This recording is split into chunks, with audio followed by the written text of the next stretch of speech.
Hola, ¿cómo están? Espero que bien. Vamos a revisar un poco lo que es la ejercitación de lógica y repasar un poco. Por ahí tuvieron algún inconveniente con algún ejercicio, entonces mi idea es ayudarles en la realización de dicha ejercitación. Como verán, estoy acá en la plataforma, ¿sí? Y acá tiene una parte donde dice justamente ejercitación de lógica.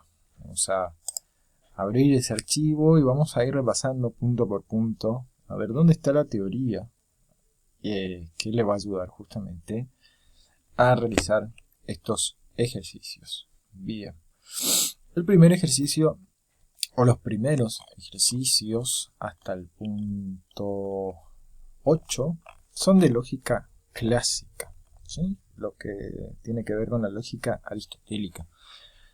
Entonces, el primer ejercicio, acá justamente está el título de lógica clásica.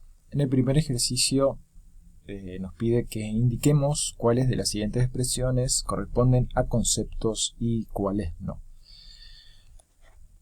En la parte de las presentaciones, acá en la introducción a la lógica, tienen en la segunda presentación, justamente habla del concepto, ¿sí? El concepto, bueno, como primer elemento de la lógica clásica, ¿sí? Se trata de un elemento que tiene que ver con la captación intelectual de las notas características de un objeto.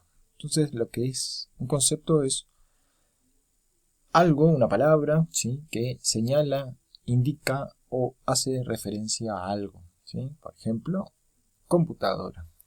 Esa palabra computadora en nuestra mente es un concepto. Entonces, esa palabra contiene las características que hacen que una cosa justamente sea una computadora. Y esto los captamos, digamos, por la experiencia. Día a día estamos rodeados de cosas y nuestra mente lo que hace es abstraer y crear eh, dichos conceptos. También podemos, de alguna forma, decir que el concepto también es una idea que está formada en nuestra cabeza. Y hay diferentes tipos de conceptos, individuales, generales. Entonces ustedes acá en la teoría van a ver, ¿sí? De qué se trata justamente estos conceptos. Entonces, si nos pide, acá en el ejercicio 1, cuál de las siguientes expresiones corresponden al concepto y cuáles no, tenemos que revisar qué expresiones están haciendo justamente referencia a algo, ¿sí? Tenemos, el primero dice justicia, ¿sí? Y la segunda dice qué hermoso paisaje. Entonces vemos dos expresiones totalmente distintas y ahí tenemos que analizar si esta corresponde a un concepto y si la segunda no corresponde, y así con todos los que están acá. Fíjense que lo que nos dice la teoría es que el concepto no afirma, no señala nada, no afirma ni niega nada, perdón. Simplemente lo que hace es señalar algo. Entonces, presten atención en eso y seguramente acá lo único que tenemos que marcar es si es un concepto o si no es un concepto, ¿sí? Bien, pasemos al segundo. Dice, indique una nota esencial y una nota accidental para cada uno de los siguientes conceptos. Aquí sí tenemos conceptos y tenemos que indicar una nota esencial y una nota accidental. ¿Qué es la teoría sobre esto? La teoría es la tercera presentación, donde dice definición de los conceptos, ¿sí? ¿Qué significa definir algo? Y acá justamente en la segunda página habla de las cualidades esenciales y accidentales. Hay ciertas cualidades que tienen los objetos, ¿sí? Y dichas cualidades tienen que estar presentes para que ese objeto pertenezca a ese grupo. Entonces, ¿qué hace que una cosa sea una alfombra? ¿Qué hace que una cosa sea una mesa? ¿Qué hace que una cosa sea un pez? ¿Sí? Esencialmente debe tener algunas características que hacen que esa cosa sea esa, justamente. Entonces, en clase hablábamos, ¿no? ¿Qué era lo que tenía que tener una alfombra justamente para ser considerada una alfombra? Entonces, bueno, acá lo que te pide el ejercicio es una cualidad esencial, ¿sí? Que hace que una cosa sea un triángulo. Obviamente, para hacer un triángulo, ¿qué hay que tener? 3 lados, ¿sí? Es una figura geométrica que tiene 3 lados. Eso es esencialmente un triángulo. Y después dice una nota accidental. Una nota accidental es, aquí ya notan, ¿sí? Que este elemento podría o no tener, ¿no? Por ejemplo, en el caso de la alfombra puede ser redonda, puede ser cuadrada, puede ser triangular. En este caso, la nota accidental es justamente una cuestión azarosa, ¿sí? Que pasa, que no hacen al ser propio de ese elemento, sino que, digamos, puede cambiar. Acá hay un ejemplo, ¿no? Dice, para que algo sea un cuadrado, es esencial que la longitud de sus lados sea la misma, ¿no? Si hablamos de un cuadrado, los 4 lados son iguales. Pero es accidental el valor de esta longitud, ¿no? O sea, no, digamos, mientras tenga los 4 lados iguales, siempre esa figura va a ser un cuadrado. Y es accidental, digamos, el caso de los largos de esos lados, ¿sí? Entonces, esto es lo que te pide acá en el segundo ejercicio, ¿no? ¿Cuál es la nota esencial que debe tener algo para ser considerado un triángulo? ¿Y cuál es una nota accidental, ¿sí? Que podría o no tener un elemento que conocemos como triángulo. Bien. Seguimos. Ejercicio 3. Clasifique los conceptos en individuales o generales. Esta cuestión de los conceptos individuales o generales sigue estando en la tercera presentación, donde dice que los conceptos pueden clasificarse teniendo diversos criterios. No vimos todos los criterios, pero uno de ellos tiene que ver con su extensión. Entonces, hay conceptos que podemos considerar como individuales, ¿sí? Que hacen referencia solo a una cosa o solo a un individuo. Por ejemplo, Sócrates, la Ilíada, el asesino de Julio César. Entonces, acá yo estoy haciendo referencia, estoy señalando solamente a un filósofo, Sócrates en este caso, o a un libro, la Ilíada, sí, pero es un concepto específico, vamos a llamarlo así, por eso se considera como individual. Y hay otros conceptos que llamamos generales, que su extensión está constituida por un conjunto. ¿Sí? Por ejemplo, mesa, satélite, filósofo. Estos conceptos, que nosotros conocemos como generales, lo que hacen es, la palabra este filósofo, este concepto, señala o puede señalar a múltiples filósofos, no solo a uno.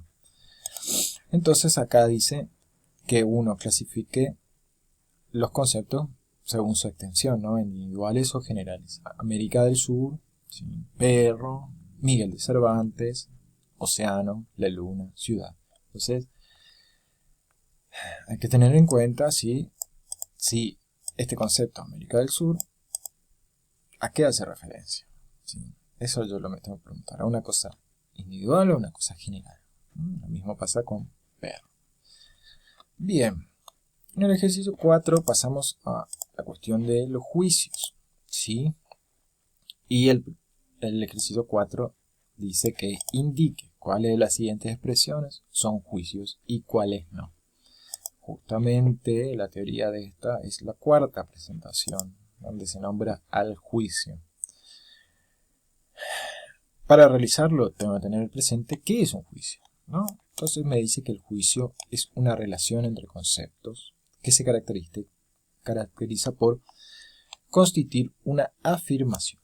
Todo juicio asevera algo, por lo tanto todo juicio ha de ser bien verdadero o bien falso. Entonces acá tengo el Sol, por ejemplo. El Sol es una estrella, es un juicio verdadero, ¿sí? Y Aristóteles nació en París, es un juicio falso. Pero los dos son juicios, ¿sí? No importa que sea verdadera o falsa la afirmación que yo estoy haciendo. Lo que se caracteriza El juicio es justamente por esto, por constituir una afirmación, y esa afirmación puede ser o bien verdadera o bien falsa. Entonces es una relación entre conceptos. También se dice que el juicio es una relación entre sujeto y predicado. Muchas veces lo identificamos con eso, ¿no? El sol es una estrella, ¿no? Yo estoy afirmando que hay algo que es una estrella, en este caso el sol. También se puede ir por ese lado. Y acá aclara que no todas las oraciones, ¿sí?, que usamos en el lenguaje son juicios, sino que hay otras expresiones como las oraciones interrogativas, exclamativas, imperativas, que no expresan juicios porque no afirman ni niegan nada. O sea, yo no puedo sacar verdad ni falsedad de ellas. Por ejemplo, sal de aquí, ¿sí?, es una orden, o vendrás hoy, que es una pregunta, ¿sí? No estoy afirmando ni negando nada. Entonces, acá yo debería indicar cuáles son juicios y cuáles no, ¿sí? Vendrás mañana, es la A, ¿no? Y la B, todos los mamíferos son vertebrados. Bien. Ejercicio 6. ¿Sí? Perdón, acá hay un error que me marcaron los chicos el otro día, ¿sí? Que nos falta el ejercicio 5. Yo lo habré hecho y después lo habré borrado, así que no se preocupen por eso. Ejercicio 6, ¿sí?, dice que debemos escribir dos juicios de forma A, dos juicios de forma E, y dos juicios de forma I, y dos juicios de forma O. ¿Cuál es la forma de los juicios? ¿Sí? ¿Cuál es la teoría acerca de los juicios? A ver, esta, donde dice designación de los juicios. Los juicios, ¿sí?, se designan por una convención. Una convención es que los lógicos se ponen de acuerdo de alguna manera para designar los juicios de una determinada manera con una determinada letra, A, E, I y O. ¿Sí? Los juicios tipo A son los juicios universal afirmativo, los E universal negativo, los I particular afirmativo y los O particular negativo. ¿Dónde encuentro esto? Sí, como yo sé, acá en esta clasificación tradicional de juicios, ¿no? Los juicios se pueden clasificar también de múltiples maneras. Dos de las clasificaciones indican por la cantidad y por la cualidad. ¿Sí? Entonces yo tengo juicios individuales o singulares, donde el predicado se atribuye solo a un sujeto. ¿Sí? Por ejemplo, Juan es bueno, solo atribuyo esta bondad a Juan. Juicios del tipo particular, el predicado se atribuye a una extensión del grupo. Algunos, ¿sí?, niños no están bien alimentados. Y universales, donde el predicado se atribuye a toda la extensión del concepto sujeto. Por ejemplo, todos los mamíferos son invertebrados. Y también por la cualidad se pueden clasificar en afirmativos y negativos, donde en lo afirmativo hay una compatibilidad entre sujeto y predicado, las ballenas son mamíferos, y negativos, se establece una incompatibilidad o una negación, ¿no? Ejemplo, los insectos no son vertebrados. Entonces, si yo tengo un juicio de tipo A, es universal, ¿sí?, todos, y afirmativo, todos los mamíferos son vertebrados, ¿sí? Y después tengo otros de el tipo E, universal negativo, ninguna hormiga, ¿sí?, porque si digo todos, la negación del todos es ninguno, ¿no? Ninguna hormiga es vertebrada, ¿no? Entonces ahí estoy negando. En lo particular, el afirmativo sería algunos, ¿sí? Algunos mamíferos son vertebrados. ¿Sí? En el caso es falso esto, ¿sí? Pero bueno, para ustedes solamente un ejemplo. Y en lo particular negativo sería algunos no son tal cosa, ¿sí? Entonces estos ejemplos es lo que nos pide en el ejercicio 6, que nos pide que escribamos dos juicios de A, dos juicios E, dos juicios I y dos juicios de forma O. Bien, seguimos con el ejercicio 7, donde ya se pasa a un tema de razonamientos. Me van a disculpar un poco porque de momento se larga la lluvia. Si hay un ruido ambiente un poco pesado es por eso. Bien, el ejercicio 7 ya pasamos al tema de razonamientos. Y el razonamiento lo van a encontrar, la teoría acerca del razonamiento lo van a encontrar en la presentación número 5, ¿no? Donde dice justamente lo que es un razonamiento, de qué se trata. Justamente acá hablamos de un conjunto de afirmaciones o un conjunto de juicios relacionados, y esta relación se caracteriza porque uno de esos juicios al que nosotros llamamos conclusión se desprende de alguna manera o se infiere de juicios anteriores a los que llamamos premisas, ¿sí? Entonces los razonamientos se caracterizan por eso, ¿no? Tener una o varias premisas y una conclusión que se desprende o se infiere de esas premisas. No existe, puede tener una premisa y una conclusión, o puede tener dos premisas y una conclusión, o tres premisas y una conclusión. No existe un máximo, ¿sí?, de premisas. Bien, el ejercicio les pide que ustedes señalen cuáles son las premisas y cuáles son la conclusión. ¿Cómo yo me doy cuenta que estoy frente a la conclusión? Por ciertas expresiones del lenguaje, expresiones, por ejemplo, cuando yo digo por lo tanto, ¿sí?, por consiguiente, ¿sí? Entonces esas expresiones me hacen entender que a partir de ahí está la conclusión. Cuando yo hablo también con alguien, digamos, digo, bueno, hice tal cosa, por lo tanto, ¿sí?, me resultó en otra cosa, ¿sí? Entonces, no sé, hoy llueve, por lo tanto no se secará mi ropa, ¿sí? Entonces ese por lo tanto, esa expresión por lo tanto, me hace dar cuenta que yo a partir de ahí estoy enfrente de la conclusión. Justamente en la teoría se explica, ¿no? Dice que la conclusión se manifiesta a través de expresiones especiales como por lo tanto, por consiguiente. Un ejemplo que dice acá: todas las abejas son insectos, luego, que también es otra expresión, luego, algunos insectos son abejas, ¿no? Entonces acá yo tengo: todos los mamíferos son vertebrados, el delfín es un mamífero, por lo tanto, el delfín es vertebrado. Entonces yo tengo que marcar acá cuántas premisas tengo, cuáles de ellas son premisas y cuáles de ellas son, ¿sí? La expresión es la conclusión. Llueve intensamente, las calles están mojadas, por consiguiente debemos conducir con precaución. Ejercicio 8. Sigo en el tema del razonamiento. Indique si los siguientes razonamientos son deductivos o inductivos. Volvamos al tema del razonamiento.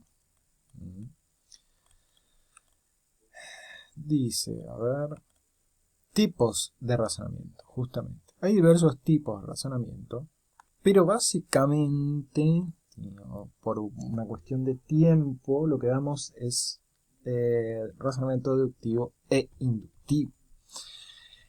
En el razonamiento deductivo, la característica que tiene es que esta conclusión se desprende necesariamente de las premisas, se desprende, ¿sí? Entonces, acá yo tengo todo parisiense francés, todo francés es europeo, por lo tanto, todo parisiense es europeo. Fíjense, la característica del razonamiento deductivo, o una de las características principales, es que esta conclusión que está acá no es que aumenta mi conocimiento, porque yo en realidad estoy diciendo lo mismo que está arriba, lo mismo que está acá, ¿no? Todos los dioses griegos eran vengativos.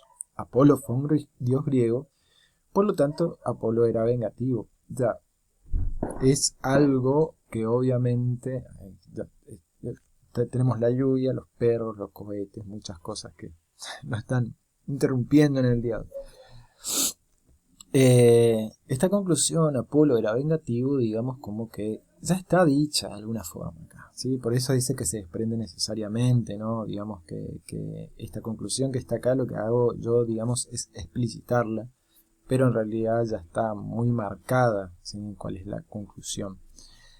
También una característica del razonamiento deductivo es que parte, ¿sí?, de algo muy general, como todos los dioses griegos eran vengativos. Apolo fue un dios griego, por lo tanto Apolo era vengativo, entonces estoy pasando de lo general a lo particular. Entonces yo tengo acá, dice, todos los metales observados se dilatan por el calor, por lo tanto todos los metales se dilatan por el calor. Y después tengo, todos los seres humanos son mortales, Sócrates es un ser humano, luego Sócrates es mortal. Entonces tengo que señalar si esto es inductivo o es deductivo. Hay una trampa acá en este ejercicio, presten mucha atención, ¿sí?, porque a la hora, ¿sí?, de ver si es razonamiento deductivo o inductivo, puede llegar a engañar. Fíjense lo que es un razonamiento inductivo. Dice que la conclusión no se sigue necesariamente de las premisas, ¿sí? Entonces lo que yo hago acá, por ejemplo, en este ejemplo, dice que París es populosa, Roma es populosa, Praga es populosa y Copenhague es populosa. Digo que todas las capitales europeas son populosas. Estoy pasando, primero que estoy haciendo una generalización, de eso se trata de este razonamiento inductivo, y también estoy pasando de algo particular a algo general. Esta es una característica al revés de lo que era el razonamiento deductivo. Entonces, sí, fíjense bien, en este ejercicio dice, todos los metales observados se dilatan con el calor, por lo tanto, todos los metales se dilatan con el calor. Puede haber una pequeña trampa, sobre todo en esto de lo general a lo particular y de lo particular a lo general, ¿sí? Traten de observar. Ejercicio B dice, todos los seres humanos son mortales, Sócrates es un ser humano, luego Sócrates es mortal. ¿Sí? Acá lo único que tengo que señalar es si este es inductivo o deductivo. Lo mismo con el B. Esto es, ¿sí?, o estos son los ejercicios de lógica clásica que teníamos que realizar. Ahora vamos a ver lo que tiene que ver con lógica proposicional, que ya pasamos a la lógica moderna. Tienen un título ahí rojo que dice lógica proposicional. Y el primer ejercicio dice identificación de proposiciones simples. Solo indica cuáles de las siguientes expresiones son proposiciones. Vamos a la presentación. Sí, la presentación acá, 6. Lógica proposicional. La lógica proposicional, como el nombre indica, estudia las proposiciones. Entonces, veremos qué es una proposición. Una proposición es un enunciado, ¿sí?, que afirma o niega algo. Y esta afirmación puede ser o bien verdadera o bien falsa. Por lo tanto, una proposición, ¿sí?, en lógica proposicional es lo que en la lógica clásica conocíamos como juicio, para no complicarnos tanto. Entonces, si yo recuerdo lo que era un juicio, ¿sí?, era una afirmación que estaba afirmando o negando algo. Y había ciertas expresiones en el lenguaje que no eran juicios porque no afirmaban ni negaban nada. Entonces, yo tengo en el A, ¿sí?, dice hoy llueve. Ahora yo me pregunto, ¿esta expresión está negando o afirmando algo? ¿Sí? ¿Puedo sacarle un valor verdadero? ¿Puedo sacarle un valor falso? Si es así, va a ser una proposición. En la segunda dice, cierra la puerta. Ahora, esta expresión está negando o afirmando algo, ¿sí?, o se trata de una exclamación, o se trata de una interrogación. Con eso yo voy a resolver este ejercicio, ¿sí? Lo único que tengo que hacer es ver si estoy enfrente de una proposición o no. Solamente señalo a eso. Ejercicio 2 dice simbolización. Simbolización. Bueno, acá me dice que las proposiciones, como ya pasamos a la lógica que se conoce como lógica matemática también, las proposiciones se representan con determinadas letras. Por una convención se empieza con la letra P. Entonces tenemos P, Q, R, S, T, U. Entonces, yo representaré cada proposición con una letra determinada. ¿Sí? Por ejemplo, este hoy llueve, que está acá, ¿sí?, en la lógica matemática solamente se representa con la letra P. ¿Sí? Esa P representa toda esta expresión. ¿Mm? Estas letras que yo voy a usar se denominan variables proposicionales. ¿Mm? P, Q, R, S, T, U son todas variables proposicionales. De la misma forma, ¿sí?, es la misma forma que se usa en la matemática, ¿no? Se usan muchas variables. En la matemática, bueno, de la misma forma se van a usar variables en la lógica proposicional. Estoy abriendo un Word para mostrarles, ¿no? Digo, mañana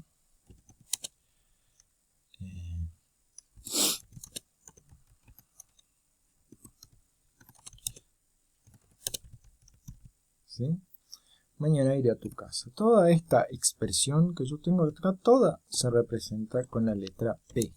Toda esa expresión se representa con la letra P. ¿Sí? Entonces, esa es lo que nosotros conocemos como simbolización. Bien. Entonces, dice, representa las siguientes proposiciones utilizando letras proposicionales. Ahora, las proposiciones se dividen en dos tipos. Por un lado, tenemos las proposiciones simples, atómicas, y por el otro tenemos las proposiciones compuestas o moleculares. Entonces, nos dice que las proposiciones simples o atómicas son aquellas que no contienen dentro de sí otras proposiciones. Por ejemplo, hace frío. Monet fue un pintor. ¿Sí? Son proposiciones que, cuando yo las veo, ¿sí?, no tienen otra proposición unida. Es una única afirmación. En cambio, dice, hay otras proposiciones como llueve y hace frío, o bien jugaba Messi, o bien Agüero, no conseguiremos entradas para el cine.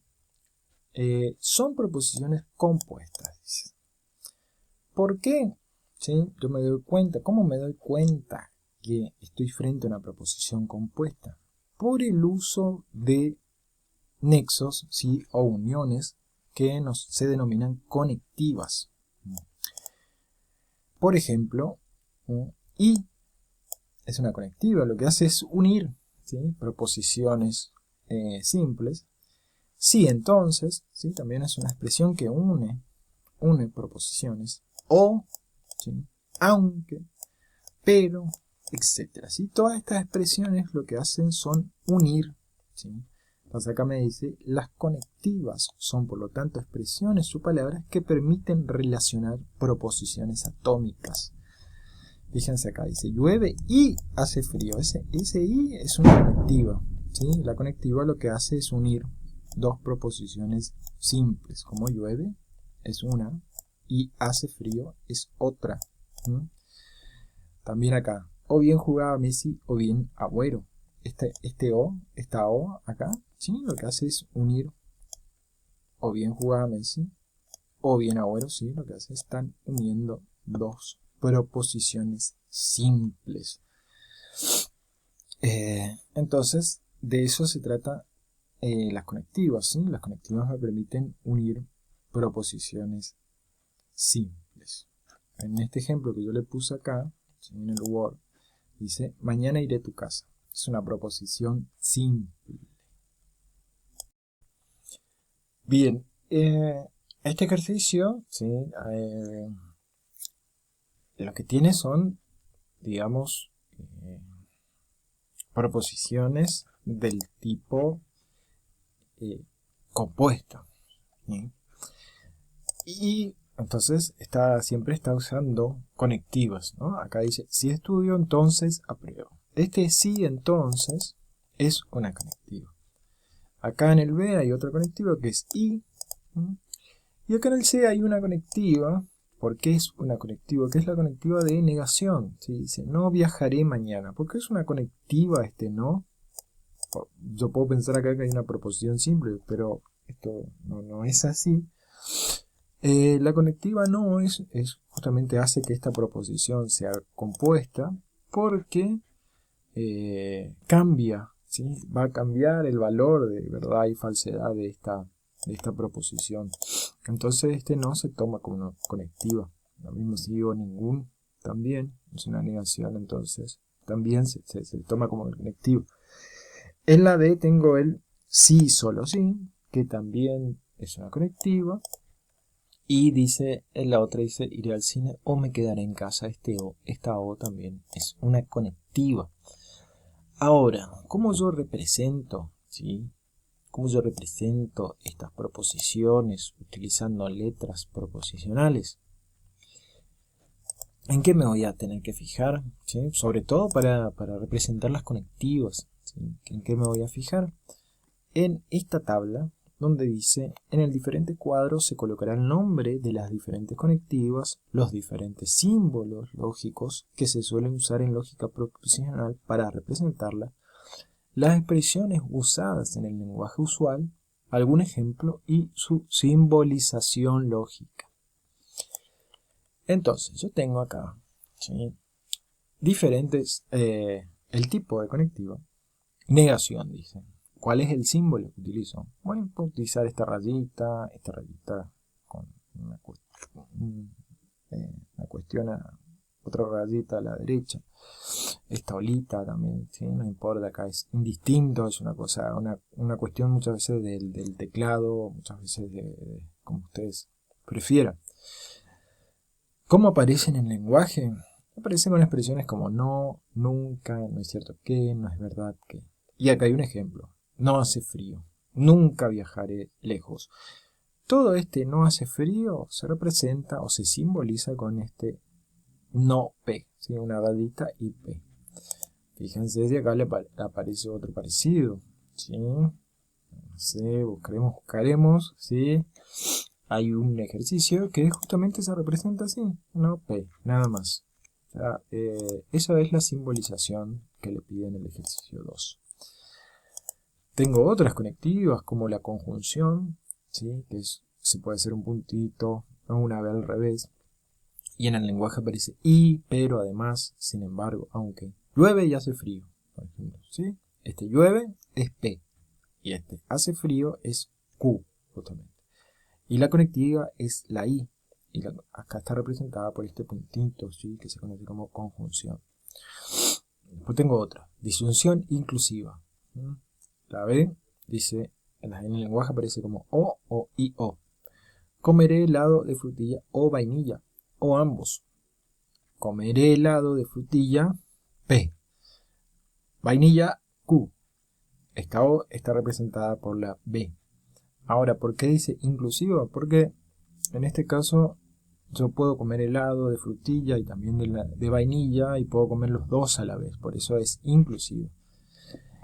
Hay otra clase de disyunción que se conoce como, un poquito más arriba, como exclusiva, ¿sí? Se representa con la B o la W, la B subrayada o con la W, y dice o bien, ¿sí? Está frío o caliente, ¿sí? O sea, no puede estar frío y caliente a la vez, ¿no? Estaría tibio, pero no puede estar frío y caliente a la vez, ¿no? Cuando yo agarro, por ejemplo, una bandeja, no puede estar fría y caliente, ¿no? O está frío o está caliente. Entonces dice, esto es P sería está frío y Q sería caliente, y acá está la disyunción, ¿sí? Este símbolo representa a esta O. Lo mismo pasa con el condicional. El condicional dice sí, entonces. Fíjense que por ejemplo, acá en este ejemplo dice, si vienes temprano, entonces, o sea, toda esta es la conectiva, sí, entonces, iremos a tomar helado. P, sí, entonces Q. ¿No? De acá, si P, entonces Q. Entonces, si vienes temprano, que sería P, iremos a tomar el lado que sería Q. Si P, entonces Q. Y después aparece el bicondicional, que es, hay expresiones como sí, solo sí, es condición necesaria y suficiente para. Iremos de picnic, sí, solo sí, P, sí, solo sí, Q. Entonces yo tengo acá, la primera, ¿sí? Dice, si estudio, entonces apruebo. Es obvio que acá hay un condicional, ¿sí? Sí, entonces. ¿Cómo yo represento esto? Bueno, verán ustedes, ¿no?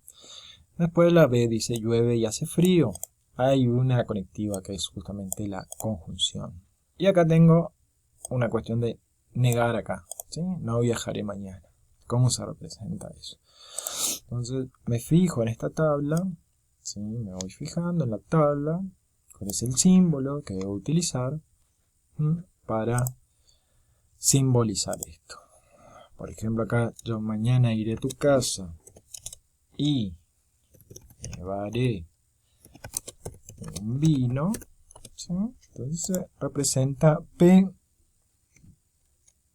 símbolo de la conjunción, ¿sí? Q. Así se simboliza esta proposición compuesta. Estoy usando la conjunción en este caso. ¿Seguimos? No quiero guardar. Entonces, seguimos. Bien. Ejercicio 3. Construcción de tablas de verdad. Y esto por ahí es lo que más le costaba a ustedes, o lo que más me preguntaron acerca de la verdad. Bueno, en la teoría, bueno, aparece explicación sobre el uso de paréntesis, ¿sí? ¿Qué es lo que pasa cuando tengo dos proposiciones que tienen una relación, ¿sí? Mucho más cercana que otra? Fíjense en este ejemplo, me graduaré, pero viajaré al extranjero sí, solo si obtengo mi visa. Entonces, acá se usa el paréntesis para representar viajaré al extranjero sí o sí obtengo mi visa antes, porque están más relacionadas que P.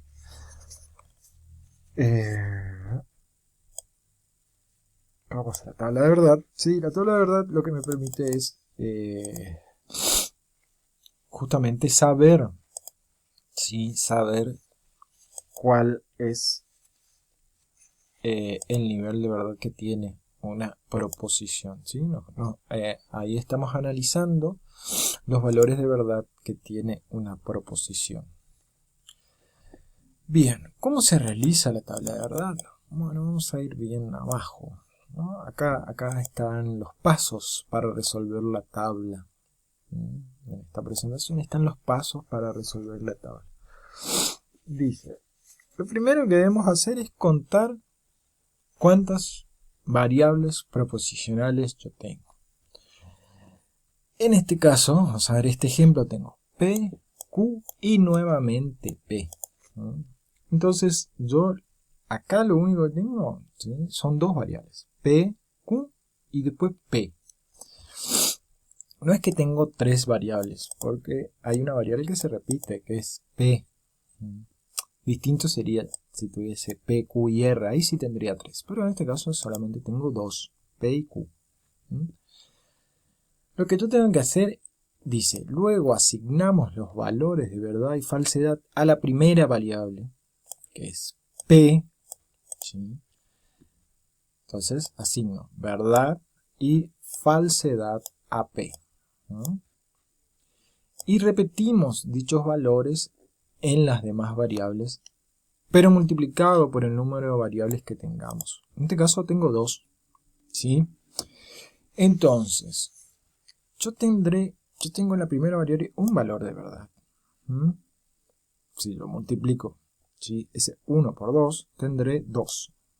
Entonces en la segunda variable, en vez de tener un valor de verdad, tendré dos valores de verdad.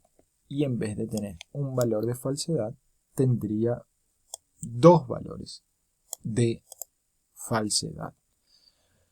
Si yo tuviese una R acá, chicos, yo debería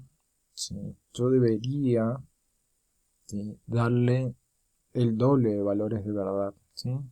Que la última, que Q. Entonces, si yo tuviese una R, tendría 4 valores de verdad y 4 valores de falsedad.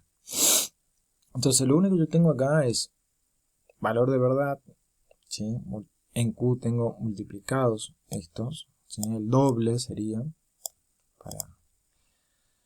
para simplificar un poco, ¿sí? En Q tendría un doble y tendría el doble de falsedad. Ahora, como está, esto me va a quedar vacío acá. Yo lo que hago es completar de alguna manera, ¿sí? Los espacios vacíos. ¿Por qué tengo los mismos valores en la última P? Porque es la misma, ¿sí? Es la misma variable, entonces no puedo modificar estos valores, ¿sí? Tengo los mismos valores que la primera P. Y dice, por último, resuelvo la tabla siguiendo las leyes de cada una de las conectivas utilizadas. Bien. ¿Cuáles son las leyes de las conectivas? Las leyes de las conectivas están expresadas en esta tabla que está acá. ¿Mm? ¿Cómo se lee esta tabla? Bueno, vamos a empezar por la negación. Dice la negación. Bueno, acá están las locuciones, cómo se usa en el lenguaje. Y acá dice tabla de verdad arriba. ¿Cuál es la tabla de verdad de la negación? Bueno, en la negación todos los valores verdaderos pasan a ser falsos y todos los falsos pasan a ser verdaderos. En la conjunción dice, ¿cuál es la regla de la conjunción o cómo se resuelven las leyes de la... ¿Cómo se resuelve la tabla de verdad de conjunción? Bueno, me dice que si tengo un valor de verdad en P y un valor de verdad en Q, el resultado es verdadero y en todos los otros casos va a ser falso. Ahora, yo puedo llegar a entender que haya ciertas complicaciones en la lectura de la tabla, ¿sí? Porque la tabla lo que hace es poner el resultado, ¿sí?, del ejercicio acá en lo último. Y cuando nos damos el ejemplo, ¿sí?, fíjense en el ejemplo acá, nosotros lo que hacemos es resolver esta conjunción, ¿sí?, que está entre paréntesis, así igual que la matemática, resolvemos lo que está entre paréntesis, resolvemos esta conjunción acá en el medio, ¿sí? Entonces, bueno, se puede complicar la lectura de la tabla, ¿no? Pero yo lo que tengo que mirar acá, ¿sí?, una vez asignados los valores, ¿sí?, asigno los valores a P y asigno los valores acá, me fijo acá, digo, tengo una conjunción, ¿sí? ¿Cuál es la regla de la conjunción? Bueno, la regla de la conjunción me dice que si tengo un valor de verdad en P y un valor de verdad en Q, el resultado, ¿sí?, de la conjunción va a ser verdadero. Y que en todos los otros casos, acá tengo falso y verdadero, acá tengo verdadero y falso, y acá tengo falso y falso, en todos los otros casos va a ser falso, ¿sí? Acá es falso y acá es falso. Entonces yo lo que hice fue seguir esta regla, ¿sí?, de la conjunción, me fijé en la tabla, a ver en qué casos me da verdadero y en qué casos me da falso. Yo estoy, digamos, enfrentando, ¿sí?, enfrentando un verdadero con un verdadero, en este caso me va a dar verdadero, y enfrentando, ¿sí?, un falso con un verdadero y me da falso, un verdadero con un falso me da falso, y un falso con un falso me da falso. Entonces yo tengo que revisar constantemente la tabla, ¿sí?, ver cuáles son las reglas, ¿sí?, de los símbolos que estoy trabajando.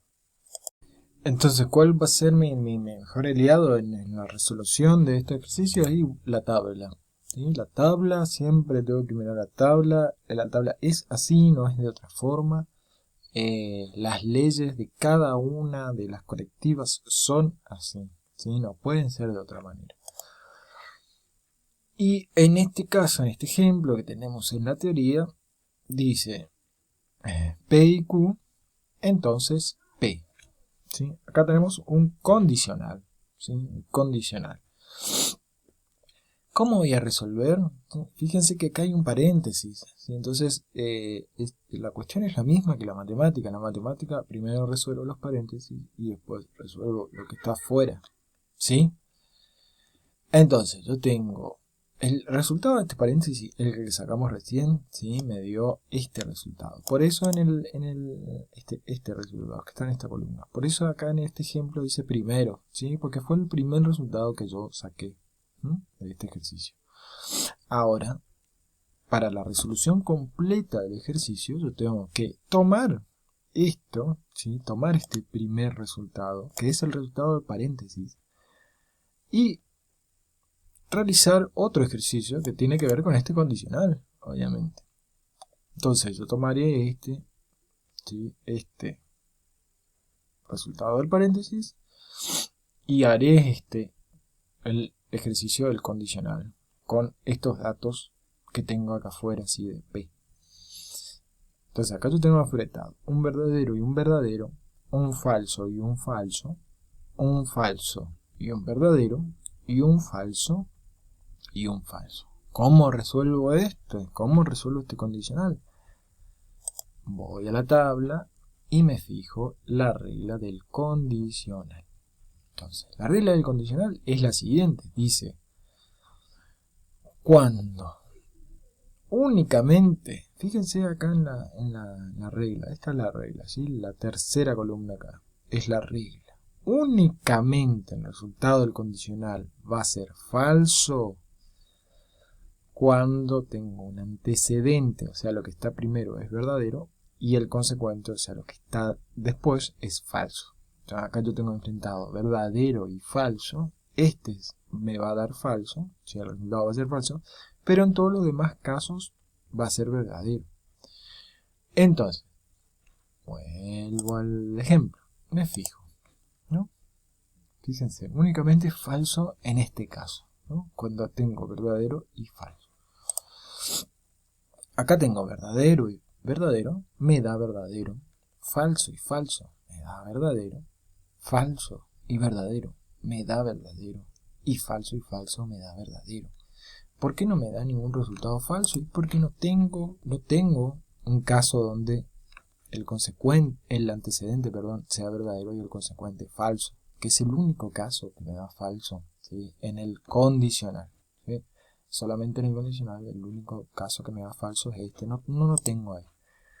Entonces me debo, el resultado de toda la operación es este acá, ¿sí? Ya me dio, todos los resultados me dieron verdadero. Ahora, cuando todos los resultados me dieron verdadero,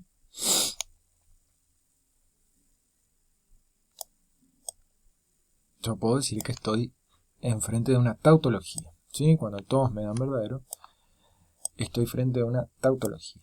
Si el resultado me da todo falso, estoy frente a una contradicción. Y si algunos, ¿sí? Puede ser que me den verdadero, verdadero, falso y falso, ¿sí? Dice aquellas fórmulas proposicionales cuya tabla de verdad tiene por lo menos un valor de verdad y un valor de falsedad, son llamados contingentes o contingencias, ¿sí? Por ahí me da verdadero, verdadero y falso, digamos, es una contingencia. Entonces, bueno, yo me voy a fijar siempre, ¿sí? En la tabla para realizar esto. Acá yo tengo. En el primero dice P o Q. Estoy acá enfrente de, fíjense, este símbolo. ¿De qué es este símbolo? ¿Sí? Ustedes se preguntarán, ¿de qué es este símbolo? ¿Sí?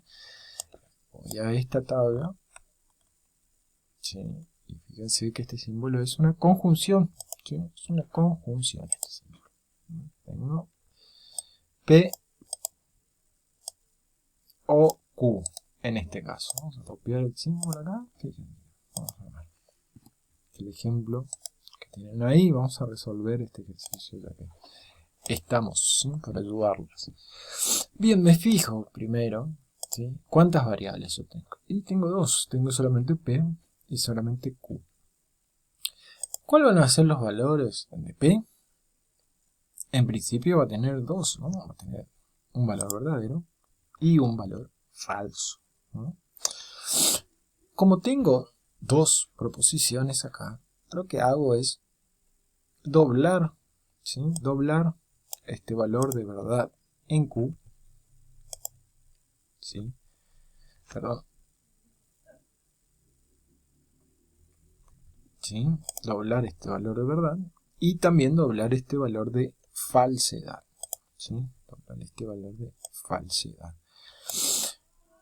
Ahora, como está así, yo no puedo resolver, ¿sí? No puedo resolver este ejercicio porque me han quedado espacios vacíos. Lo que hago es completar, ¿sí? Completar la tabla siguiendo la lógica que tengo más arriba. Verdadero y falso, verdadero y falso. Ahora yo sí estoy, digamos, puedo resolver este ejercicio, ¿sí? Porque tengo todos los valores completos, ¿sí? Y enfrentamientos entre valores, ¿sí? Tengo verdadero acá, verdadero, falso, verdadero, verdadero y falso, falso y falso, ¿sí? Si tuviese una variable más, tipo R, por ejemplo, ¿no? Si tuviese una variable más,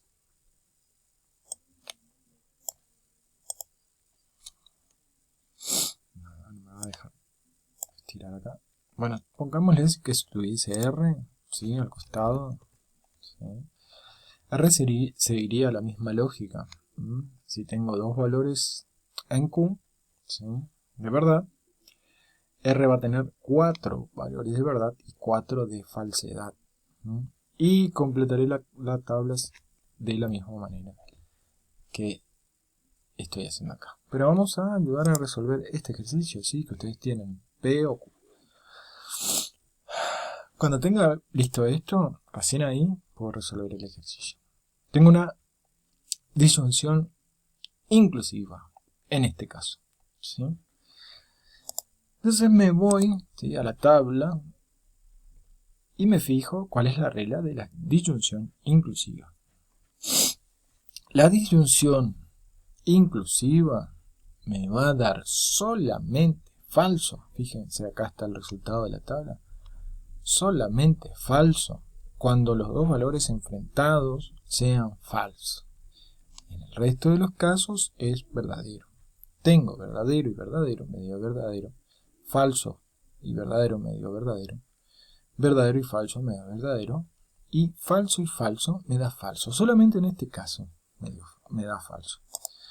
Entonces yo tengo acá verdadero y verdadero es verdadero, falso y verdadero es verdadero, verdadero y falso, enfrentados, es verdadero, y falso es falso, porque falso y falso es el único caso donde la disyunción inclusiva es falsa.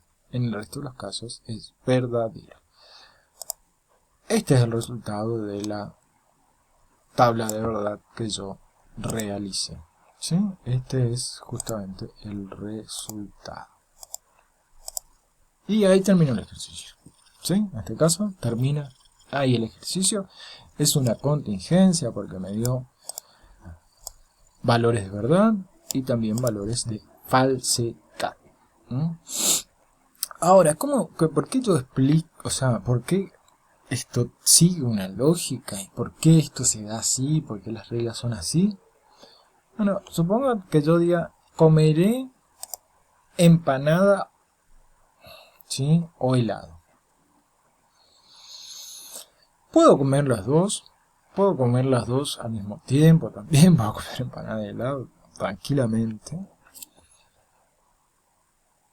Pero no es que yo en ningún momento estoy negando que voy a comer una de las dos cosas. O sea, si las dos cosas fueran falsas, ¿sí? Obviamente esa proposición va a ser falsa. Por eso esto de los ejercicios del tipo lógico, matemático, digamos, tienen una explicación, ¿sí? Tienen un porqué, no es porque los lógicos decidieron hacer estas reglas por nada. Les voy a ayudar en un ejercicio más, ¿sí? Bueno, fíjense acá, en este ejercicio, en el E, por ejemplo, hay una negación enfrente del paréntesis, ¿sí? Y lo que yo tengo que ver es que la negación, ¿sí? La negación lo que hace es transformar valores, ¿sí? Lo que es verdadero pasa a ser falso y lo que es falso pasa a ser verdadero. Si yo tuviese una negación enfrente de P, por ejemplo, ¿no? Esta negación está solamente afectando a P, ¿no? Entonces, este valor de verdad va a ser falso, este valor de falsedad va a ser verdadero, y este valor verdadero va a ser falso, y este valor falso va a ser verdadero. O sea, se transforman, ¿sí? Se dan vuelta, ¿sí? Los valores. Pero en este caso, fíjense, ¿sí? En este caso hay un ejercicio ahí, me perdí un poco, acá está. Esta negación está afectando a lo que está entre paréntesis, ¿no? Entonces, piensen un poco cuando hacen el ejercicio, cuando lo hagan. Esta negación afecta tanto a P como a Q, afecta al resultado, ¿no? Pensemos, ¿sí? Y analicemos esto. Yo, igual, digamos, si bien esto es una cuestión, tiene una calificación y todo, pero también es una buena forma de ejercitar y saber cómo estamos con los contenidos, ¿sí? Por la negación siempre hay que fijarse porque por ahí nos puede llegar a complicar, ¿sí? En este caso que está entre paréntesis. Bueno, acá tengo, ¿sí? Por ejemplo, acá tengo una disyunción exclusiva. Para hacer este ejercicio me voy a fijar en la regla de la disyunción exclusiva, que me dice que únicamente es falsa cuando los dos son verdaderos o cuando los dos son falsos. Ahí también es falso. Si es falso y verdadero, y si es verdadero y falso es verdadero. Esa es la regla de la disyunción exclusiva. Y después tengo un condicional, P, si P entonces Q. ¿Cuál es la regla del condicional? El condicional me dice que únicamente es falso cuando el antecedente es verdadero y el consecuente es falso. O sea, en primer lugar tengo un verdadero y en segundo lugar es falso, ahí tengo falso. Y en el resto de los casos es verdadero. Y por último tengo un bicondicional, ¿sí? P sí o sí Q, sí o solo si Q. Y la regla del bicondicional me dice que es falso, o sea, es verdadero cuando los dos son verdaderos, o cuando los dos son falsos también es verdadero. Y en los otros dos casos, falso y verdadero es falso, y verdadero y falso es falso. Entonces, lo importante en la realización de los ejercicios es, bueno, primero, como dijimos, asignar valores y después realizar, ¿sí? ¿Sí? El ejercicio, resolver esta conectiva siguiendo las reglas que tenemos en esta tabla. Fíjense bien la tabla y fíjense que la regla está marcada acá en la última columna, salvo el caso de la negación, que está acá nomás me dice que tengo que invertir los valores. Bueno, espero que les sea de ayuda, ¿sí? Que puedan resolver sobre todo estos ejercicios de lógica simbólica que por ahí le estaba costando un poquito más. Así que, bueno, nos veremos el viernes.